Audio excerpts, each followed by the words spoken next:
Okay, so our project was on xenophobia, how Americans have reacted to COVID-19 xenophobic attitudes. It's by Andrew, Natalie, Nathan, and Kimberly. So this is the introduction and some definition. Xenophobia is a dislike or prejudice against people from other countries. Some related words are privilege, a special right, advantage or immunity given to a group of people. Prejudice, preconceived bias that is not based on fact or reason. Discrimination, unjust or prejudicial treatment of different categories of people.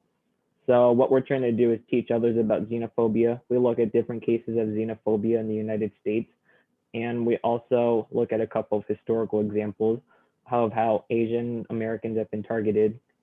And we also are trying to help people become aware of xenophobia because if people are unaware, it leads to prejudicial attitudes.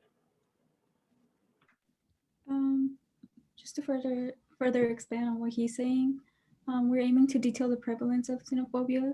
So we explain the behaviors of fear of strangers, particularly immigrants or those who appear to be immigrants. Moreover, to detail how xenophobia functions and how it has been facilitated throughout history, we present a contemporary example specific to America. Today, its prevalence in America is highlighted through behaviors that are specific to political alignments, which conflate Asian citizens with the onset of disease, precisely COVID 19. And we explore the implications of the issue in order to educate students with little to no understanding of the issue. And ultimately, we want to hold those who exhibit this behavior accountable. So we emphasize how xenophobia can be eradicated by presenting attitudes that can be practiced by students at Iowa State.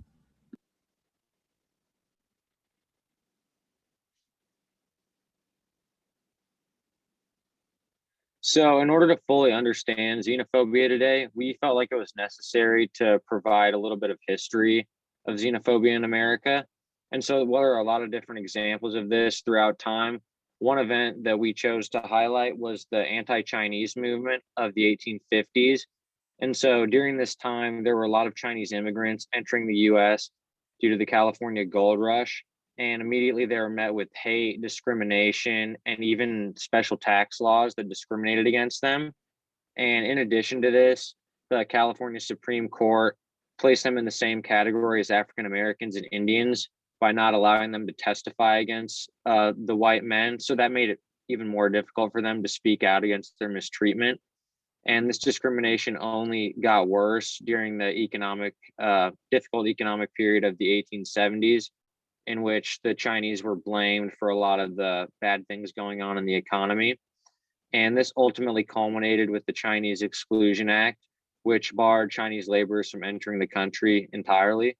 And then another example of this was the Immigration Act of 1924, which created national origin quotas. And those quotas drastically reduced the number of immigrants that could enter the country in order to kind of like preserve America.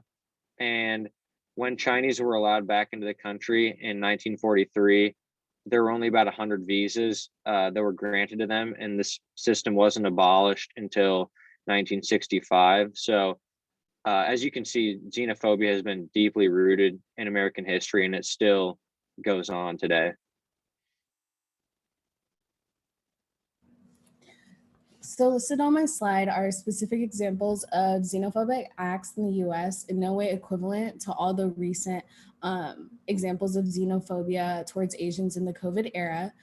Starting with COVID being named as the Chinese virus and Wuhan virus causing people to target Asians specifically. Another example is Asian Americans reporting hate speech. For example, all Asians should die along with the virus, reported by Abraham Chua. And Yu Zhangzhu, an Asian American woman, was spat on solely because of her Chinese descent.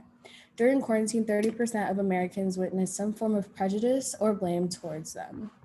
So other real world examples to illustrate xenophobia is the Japanese Americans and Japanese Canadians segregated during World War II, treatments of Native Americans in the US, race targeted genocides, colorism and hate speech, violence against migrants in South Africa, and many more. So resolution, what can we do and to support Asians specifically during this era? So to support our Asian friends and Asian-owned stores during this time, to stop normalizing bigotry, to become an advocate for others, safely intervening when the time arises, unlearning prejudice, learning to celebrate one another, recognizing and relearning, supporting organizations that combat xenophobia, and lastly, incorporating xenophobia workshops in schools, workplaces, and other places.